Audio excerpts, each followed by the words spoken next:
YTN 라디오 이동의 뉴스 정면승부 4부 시작합니다. 젊은 정치인들의 생각을 들어보는 시간입니다. 830 정치토크. 더불어민주당 김남국 의원, 미래통합당 이준석 전 최고 나왔습니다. 어서 오십시오. 안녕하십니까. 네, 안녕하세요. 안산 단원을 김남국입니다. 감사합니다. 이 최고는 아까 낮에 또 다른 방송국에서 예. 현근택 의원이랑 토론하시던데 요즘에 방송 많이 나가신 것 같습니다. 그렇죠. 뭐 비가 오는데 어디 가기도 뭐 하고. 네. 그런데 이제 방송국에서 최근 이슈가 네. 또 특히 부동산 관련 이슈는 예. 또 노원구랑 관계 있는 거라 가지고 부동산 이슈는 야당이 유리하지 않습니까? 유불리가 어디 있어요. 그런데 이제 주민들의 이제 그 요구가 워낙 이제 강합니다. 뭐냐면 이제 결국 노원구라는 그 지역의 특성상 지금까지 임대 아파트가 많았었고 그로 인해서 지역의 발전이 저해졌다 이런 부분이 있는데 사실 이 문제를 잘못 언급하면 뭐 님비 이런 얘기 나오고 하니까 그럼요. 굉장히 조심스럽게 접근하고 있습니다. 근데 임대 아파트가 들어가면 그 구의 발전이 안 됩니까?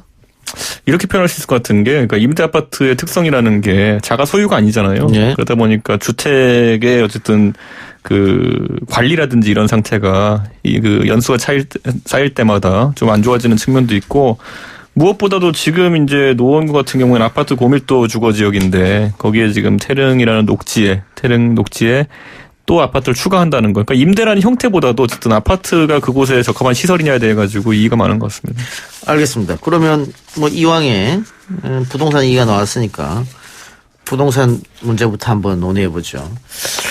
최근에 논란이 되고 있는 게 이제 전월세 문제입니다. 미래통합당의 그 윤희숙 의원인가요? 네. 예. 발언한 다음에 언론에서 민주당이 섣부르게 안을 통과시켜가지고 임대차 3법을 통과시켜서 전세 대란이 오는 것 아니냐. 뭐 그런 논지던데. 김남국 의원은 동의하지 않겠죠. 그런 주장에 대해서. 이제 시중에 많은 국민들이 그런 부분에 우려가 있는 것은 사실이고요. 그렇기 때문에 정부가 여기에 철저한 대책을 세우는 것은 반드시 필요하다고 생각이 됩니다. 그러나 이제 그 시장에서 이야기를 하는 것처럼 전세가 월세로 전환되는 걸 가속화시킨다라고 하는 것 하나와 임대차 3법이 또 뭐 여러 가지 주거 비용을 올려가지고 전세금이 올라갈 거다라고 하는 것은 좀 시장에 좀 과도한 우려가 아닌가라는 생각이 듭니다.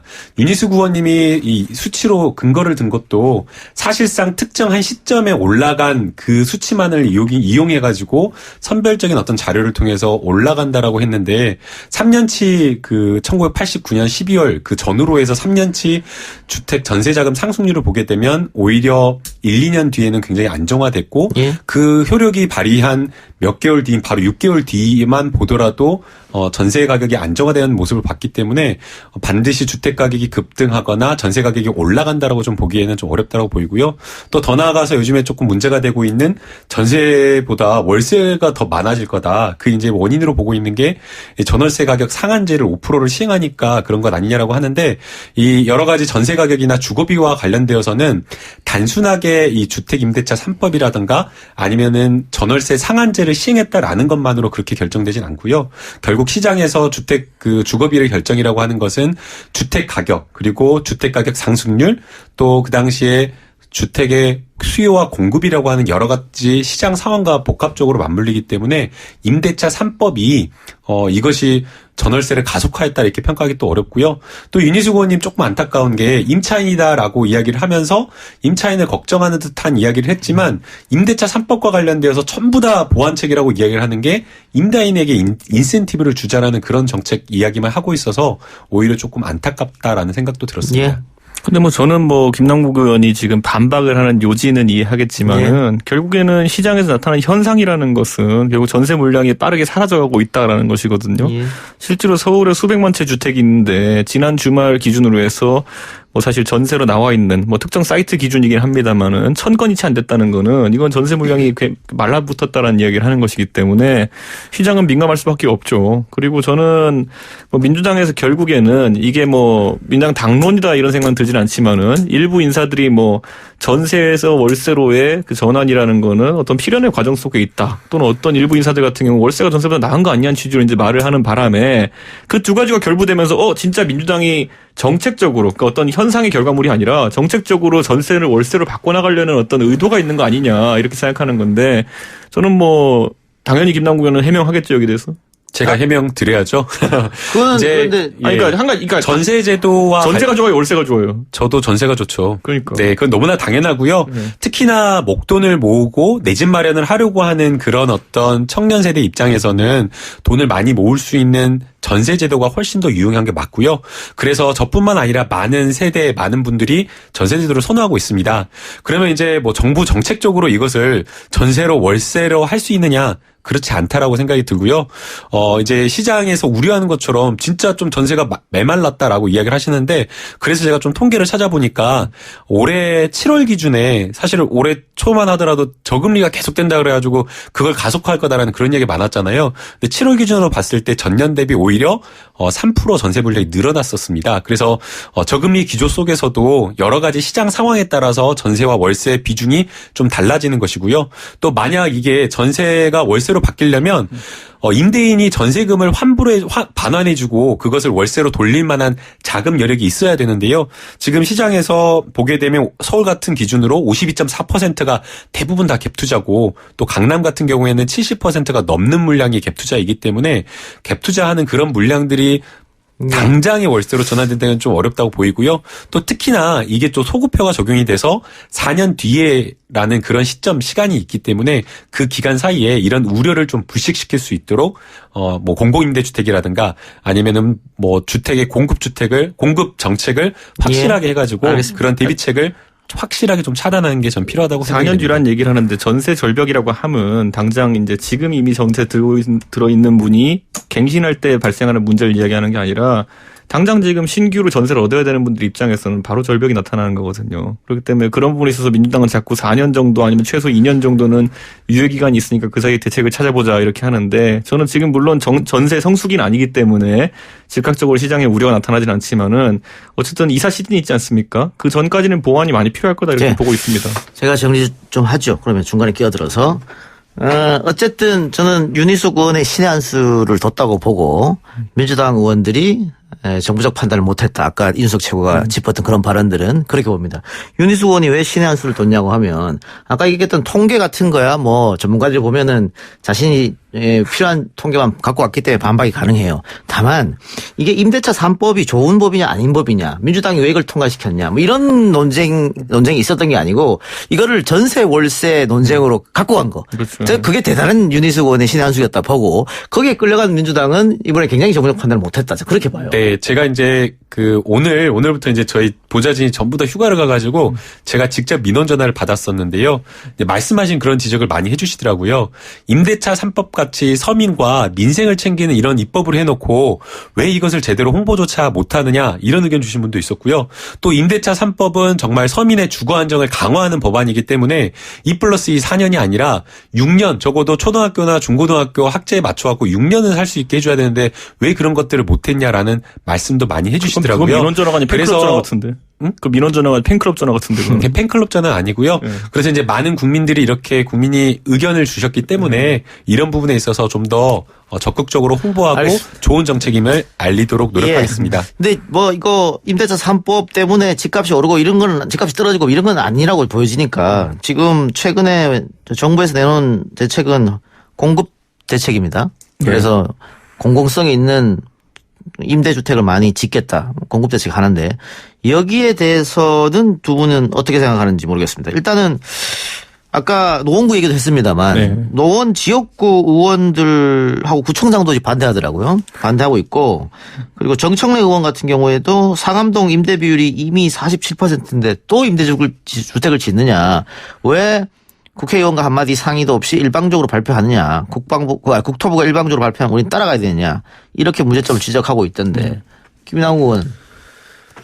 예, 이게 참 답변하기 어려운 그 질문인데요. 이제 사실 왜 상의를 충분하게 못했냐라고 하면 두 가지 이유는 있었을 것 같습니다. 첫 번째는 이 공급대책, 중장기적인 공급대책이 단기적으로 빨리 시급하게 마련이 되고, 그래서 부동산 시장의 안정을 꾀하기 위해서 시급했다라는 그 점이 하나가 있고요. 그 다음에 이제 두 번째는 임대주택에 대해서 부정적인 인식이 있다 보니까 임대주택과 관련되어서 임대주택을 지을 부지를 선정하겠다 이야기를 하면 바로 지금 이렇게 반응이 나오듯이 반발이 있기 때문에 국토부가 좀 현역 구청장이라든가 그 지역의 지역구 의원과 충분하게 좀 상의를 하기 어려웠던 사정이 있는 것 같습니다. 그럼에도 불구하고 이 임대주택이라고 하는 것이 주거 안정에 매우 필요하다고 생각이 되고요. 과거에 조금 부정적인 인식은 있었지만 지금 같은 경우에는 임대주택이 오히려 일반 그냥 민간에서 분양하는 주택보다 훨씬 좋아요. 그래서 이런 어떤 임대주택이 지어진다라고 하면 이준석 최고위원도 임대주택에 들어가서 살고 저 같은 사람도 청년들도 결혼해가지고 임대주택에서 자연스럽게 들어가서 살 수 있는 그런 문화를 갖춘다라고 하면 임대주택이 이렇게 지어졌을 때 조금 반발이나 이런 게 좀 덜하지 않을까라는 생각도 듭니다. 저는 민주당이 그래가지고 이제 약간 기대되는 게 뭐냐면은 이 부동산 정책이 있어가지고는 몸소 실천하는 모습을 자주 보이잖아요. 예. 그러다 보니까 이제 노영민 실장 같은 경우는 집 2개 있는 거 팔아가지고 이제 무주택자가 되셨는데 예. 저는 민주당 의원들도 다 같이 그럼 공공임대주택으로 같이 입주하시는 게 어떨까 하는 생각을 하고 있고요. 굉장히 좋은 아이디어라고 생각해요. 자식들에게도 절대 증여하지 말고 주택 같은 것들 전부 다 공공임대주택에 입주하는 걸로 방향성을 정해가지고 다음번 공천 때 2년 내로 안 하면은 공천 안 주겠다 또 이렇게 하시면 될 것 같거든요. 좋은 아이디어라고 저는 생각이 드는 게요. 공공임대 주택에 대한 어떤 부정적 인식을 차단하기 위해서 사회의 어떤 지도층이나 또 공직에 나가 있는 사람들이 적극적으로 그렇죠. 공공임대주택에 들어가서 거주하는 것 전 좋은 아이디어라고 생각이 들고요. 그런 점에서 공공임대주택에 대한 인식 개선을 충분하게 저는 바꿔나갈 수 있다라고 저는 생각합니다. 청와대 수석도 전부 다 임대주택에 사는 사람을 뽑고. 잠깐만요. 예. 제가 어제 조경태 의원이랑 예. 통화를 했는데 조경태 의원은 어쨌든 이렇게 예. 공급을 많이 하는 것은 늦었지만 잘된 일이다 이렇게 표현을 했거든요. 저는 이런 생각해요. 공공 임대주택 같은 경우에는 어쨌든 임대 수요라는 거죠. 그런데 이제 결국에는 지금 문제가 됐던 거는 주택 구매 수요에 부응하는 매물이 없어서 문제가 됐던 예. 거거든요. 그러니까 이게 정확하게 마칭이 되는 어떤 매물은 아닙니다. 방금 말한 대로 김남국 의원이 말한 대로 공공 임대주택이 지금까지의 어떤 이미지와 다르게 뭐 어떤 주거의 대체제로서 인정받는다면 이게 대체 수요가 될 수 있겠지만은 지금은 아닌 상황이 맞는 것 같고. 그리고 또 한 가지 안타까운 거는 이제 뭐 분양 물량으로 공급되는 것들도 있겠지만은 저는 이것들에 대해서 생애 첫 주택 구매자 그리고 뭐 일가족 1주택자 이런 사람들에게는 사실 집이 아무리 나와 있어도 지금 옥죄어져 있는 금융이나 아니면은 그 규제 같은 것들이 예. 좀 사라지지 않으면은 또 구매하기 어려운 측면도 있거든요. 그러니까 그런 분들에 대해 가지고는 뭐 취등록세 같은 것들을 파격적으로 또 깎아준다든지 아니면 또 금융 비용 같은 걸 확실히 낮춰준다든지 예. 하는 그런 대안이 같이 나와야지만 그 싸게 공급되는 집들을 살 수 있는 거거든요. 그러면 공급을 늘리는 건 찬성하지만 그게 임대주택은 아니다. 이렇게 정리하면 됩니까? 저는 완전히 수요가 다른 수요라고 봅니다. 지금 입장에서는. 예. 근데 정부에서 얘기하는 것은 공급이라는 것은 뭐 그냥 지금 이렇게 새로운 걸 지어서 공급하는 것도 있지만 일가구 다주택자들이 내놓는 것도 공급 아니냐. 그래서 뭐 각종 대책, 710 대책 같은 걸 내놨다. 뭐 이렇게 또 주장할 거거든요. 뭐 시장에서 어느 정도 그걸로 물량이 공급되는지는 예. 지켜봐야지 알 수 있을 것 같고 저는 이번에 공급 대책이라는 게 13만 2천 호라는 기대보다 많은 물량으로 나오긴 했지만은 이 중에서 과연 실제 지자체나 관계부처와 협의가 완료된 물량이 얼마냐는 한번 생각해 봐야 될 것 같아요. 예. 지금 당장 과천시장 분 민주당 분인데 그분 뭐 무한투쟁을 예고하셨고요. 지금 그 외에도 정청래 의원 약간 언급됐지만은 예. 정청래 의원님도 반대하시나 의견 내셨고요. 근데 홍남기 부총리가 발표할 때 보면요. 양질의 택지 확보를 위해서 정부, 지자체 시설과 유휴부지를 검토하는 과정에서 관계부처와 지자체의 협조가 절대적이었다라고 했기 때문에 지금 많은 국민들 같은 경우에는 그러면 지금 반대하는 모양새를 취하고 있는 지자체장이나 국회의원들이 진짜 그러면 이거 전혀 모르고 있었던 것이냐 아니면은 정부가 얘기했을 때는 합의해놓고 지금 약간 주민들이 반대하니까 할리우드 액션 같은 거 하고 있는 거냐 이런 의심을 좀 하고 있거든요. 그래서 예. 저는 이런 어쨌든 공급 대책에 있어가지고 최종적으로 과연 추진될 수 있는 사업들이 어느 정도 될까 한번 이거 지켜봐야 될 것 같습니다. 이거 뭐 공급 대책이라고 하는 것은 지금 시작한다고 하더라도 짧으면 3년, 길면 5년, 7년 이후에 효과가 나타나는 거니까 그거는 뭐 그 정도로 하고요. 아까 이준석 최고가 얘기했던 지금 정부가 710 대책을 내놨는데 이게 과연 시장에 효과가 있겠느냐 이 부분에 대해서는 어떻게 보세요? 이게 단순하게 공급 대책만 따라가는 것이 아니고요. 이 공급 대책이 결국에는 중장기적으로 주택을 얻고자 하는 청년 세대들에게도 던지는 메시지가 분명히 있다고 생각이 됩니다. 이번에 늘리는 공급의 상당수 물량 대부분을 이 청년 신혼부부와 40대 첫 주택을 구입하는 첫 주택 구매자에게 돌리겠다라고 하고 있고요. 또 노장년층 그리고 1인 주거 주택을 찾고자 하는 그런 분들에게 공급하겠다라고 하고 있기 때문에 상당수 수요를 장기화하고 돌릴 수 있는 그런 장점이 있다고 생각이 됩니다. 그리고 아울러서 종합부동산세와 관련되어서 다주택자라든가 아니면 법인을 통해 가지고 막 여러 채를 보유하는 데에 세금을 어제 이제 본회의 통과를 통해 가지고 늘렸거든요. 예. 과거에 이제 종합부동산세가 사실 어떻게 보면 종이 호랑이가 돼 가지고 다주택자에게는 주택의 어떤 주택 투자를 통해 가지고 아니면 갭 투자를 통해 가지고 이익을 향유하는 것보다 세금이 무섭다라는 생각이 안 들게 했었는데 어제 법 투자를 통해 가지고 다주택자들에 대한 어떤 예. 부담 이런 것들을 늘렸기 때문에 이러한 물량들도 시장에 나온다라는 것을 예. 생각하면 공급 물량 중 상당수가 정말 실수요자들에게 돌아갈 수 있다. 그렇다라고 한다면 주택가격 안정에 어제 통과된 법률과 어제 발표된 공급 대책 이런 것들이 종합적으로 작용해서 당분간 상당수는 네. 안정될 거라고 저는 생각이 됩니다. 알겠습니다. 지금까지 23타수 무안타인 타자니까 예. 스윙이 아무리 커도 우선 지켜보겠습니다. 예, 지켜보죠. 저도 연말에 이사 계획 중인데 집값이 많이 떨어지면은 생각해 보겠습니다. 저도 하나 부탁드립니다. 임대 들어가지고 무슨 소리예요 지금. 임대 부탁드립니다. 그러니까 임대 들어갔어요. 네. 그래요. 자, 최근에 오마이뉴스가 리얼미터에 의뢰해서 차기 주자에 대해서 여론조사를 했는데 이낙연 의원이 많이 빠졌습니다. 많이 빠졌음에도 불구하고 1위를 달리고 있고 2위를 이재명 지사가 바짝 붙어서 추격하고 있고 3위가 윤석열입니다. 나머지 주자들은 한 자리 숫자니까요. 지금 상황에서 의미 없다고 보고 그러면은 이게 윤석열 총장이 뭐 민주당 후보로 나올 거라고는 보기 힘들고 지금 상황에서는 결국은 미래통합당 후보로 어떻게 나오는 겁니까? 어떻게 생각하세요? 저는 그 김종인 위원장이 네. 오늘 다소 이제 과거와는 궤가 달라진 것 같은 발언을 하긴 했어요. 예. 그러니까 뭐 본인 하기 나름 아니냐 이런 식으로 얘기했는데 사실 보수 진영에서 윤석열 후보랍니다. 총장이 예. 후보가 되긴 굉장히 어려운 하나의 그 과제가 있는 것이 결국에는 탄핵 과정에 있어가지고 상당히 주도적인 역할을 했다는 겁니다. 그러니까 이게 박근혜 대통령 탄핵이요? 그러니까 지금 이제 보수 측 인사들 중에는 사실 대중적으로 당연히 문재인 대통령과 그리고 또 추미애 장관과 어느 정도 각을 세우는 모습 보이고 있기 때문에 대안으로 인지되는 부분이 있어서 수치가 이 정도 나왔겠지만은 다만 이제 또 뭐 저는 괜찮습니다. 저는 뭐 탄핵에 찬성했던 입장에서 근데 탄핵에 반대했던 분들 입장에서는 윤석열, 한동훈, 조 사실 여기가 다 잡아놓은 거거든요. 예. 예, 그렇기 때문에 사실 그 부분에 대한 구원을 풀 수 있는 어떤 논리적 관계가 나오느냐 아니면 그것을 뛰어넘을 정도로까지 윤석열 총장의 대안으로서의 매력도가 올라가느냐 뭐 이 정도에 따라 수치가 지금 이게 돌파할 수 있는 선이 있고 저는 아예 그 천정 같은 지점이 있을 거라는 보거든요. 그래서 저는 그거는 좀 지켜봐야 되지 않을까 이렇게 봅니다. 저희가 이렇게 그 윤석열 총장의 대선 출마를 논의하는 것 자체가 토론하는 것 자체가 윤석열 총장의 직무 수행을 매우 잘못했다라는 것을 방증한다라고 저는 생각이 듭니다. 이 검사가 지켜야 될 여러 가지 의무가 있겠지만 중립 의무, 객관 의무 이게 상당히 중요합니다. 어떤 오해도 불러일으키지 않고 정치적 중립 의무를 다하는 게 매우 중요한데 윤석열 총장은 임기 1년 동안 조직을 이끌어오면서 수사를 통해서 정치에 개입했다라는 이런 평가를 받기도 하고 또 심지어는 본인이 지금 하고 있는 여러 가지 메시지가 정치적 어떤 오해와 논란을 불러일으키고 있기 때문에 그 자체로 좀 부적절했다고 생각이 들고요. 만약 그렇다라고 한다면 잘못된 수사는 이런 건 놔두다라고 하더라도 본인이 어떤 조직을 잘 추슬러가고 잘 이끄는 모습이라도 보여야 되는데 그런 어떤 조직 안정 차원에서도 적절하지 않은 모습을 보였기 때문에 좀 윤석열 총장이 이런 점에서 검찰총장으로서는 좀 낙제점을 받아야 되지 않는가라는 생각이 들고요. 정치인으로서는 잘 모르겠습니다. 예. 아니 근데 반대쪽에서 얘기하면 결국은 여권 출신 법무부 장관과 민주당이 때렸기 때문에 그래서 반사 이익으로 윤석열 총장이 이렇게 대권 후보까지 올라오는 거 아니에요? 선대본부장 추미애 아닙니까?